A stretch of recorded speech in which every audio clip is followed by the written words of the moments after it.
És una artesania molt dolça de treballar. El sègol és molt... L'aspecte que té quan el culls al camp no té res a veure amb una gorreta de cop que tens a les mans.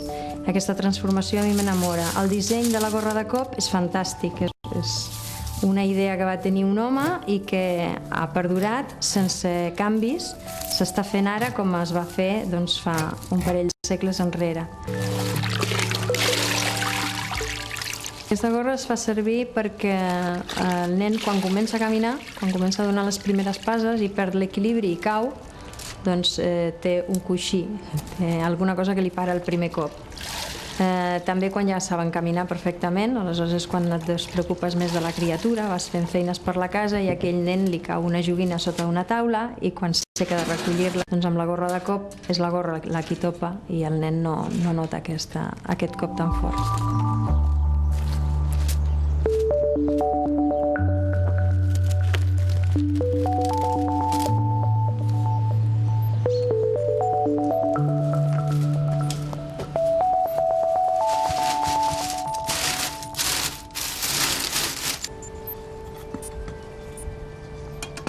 Per fer una gorra de cop, l'únic que necessitem és una mica de palla i un fil amb un tros de cera.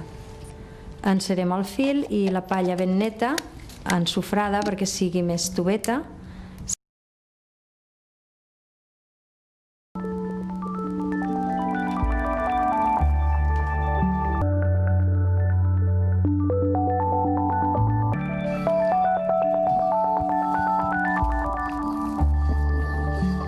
Aquí hi havia un cisteller que es deia Roc Vidal i que tenia negocis amb altres llocs. Ens diuen que hi havia negocis a la illa de Fernando Po i aleshores aquest home anava viatjant cap a aquesta illa i tornant cap aquí, a Bellvei.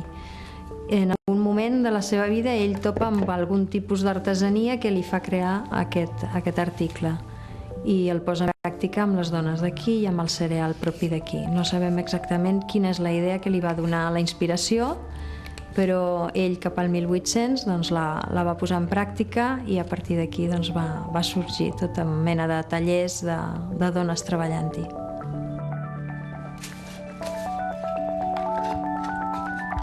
Però hem de tenir en compte que és l'únic poble del món on s'ha fet i per tant és molt arriscat deixar de promocionar-lo i d'ensenyar-lo.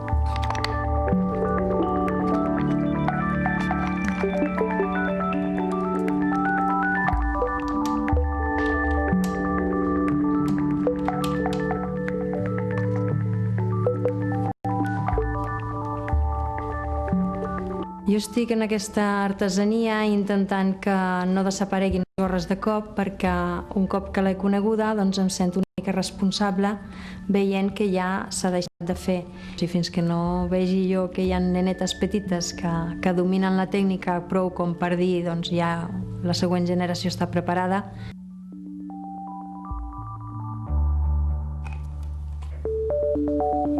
Jo tinc una peculiaritat. A casa meva poques coses hi han comprades que jo no sàpigui l'origen. Aleshores m'agrada l'artesania perquè significa que una persona s'ha estat dedicant allà unes hores a pensar com fer-ho bé i després tu ho has adquirit i ho tens com a record d'aquella persona. El que m'agrada és tenir coses que sé l'origen de qui les ha fetes, que porten una mica de la seva ànima, no?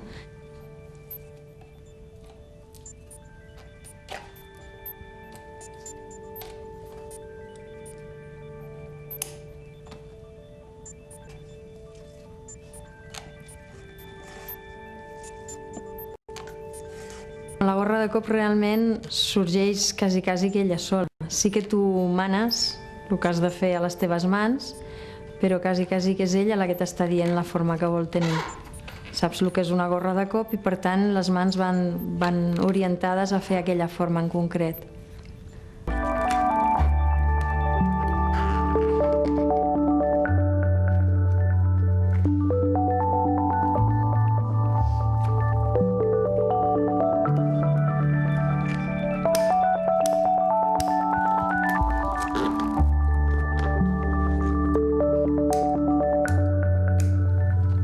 Faria molta pena que això s'acabés desapareixent. Lògicament per això, més que res, per lo que jo estic sempre doncs, sempre que algú em demana de saber de les gorres de cop estic disposada a explicar-li, a ensenyar-li i el que convingui, perquè no m'agradaria que desapareixés, perquè en el seu moment, quan no existia i un senyor se la va inventar, ni ell mateix s'imaginava ni ningú tot el que vindria al darrere i la importància que tindria per les famílies de tot un poble, que els hi donaria per viure més bé, i després tota una nació que coneixeria aquestes gorres i que se les posarien als seus nens.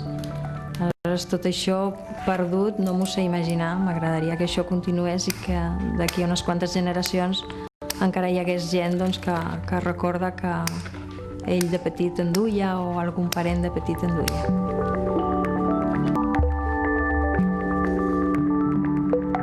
A vegades penso que ja estaria bé, no? Deixar-ho córrer i descansar perquè veus que no tires endavant.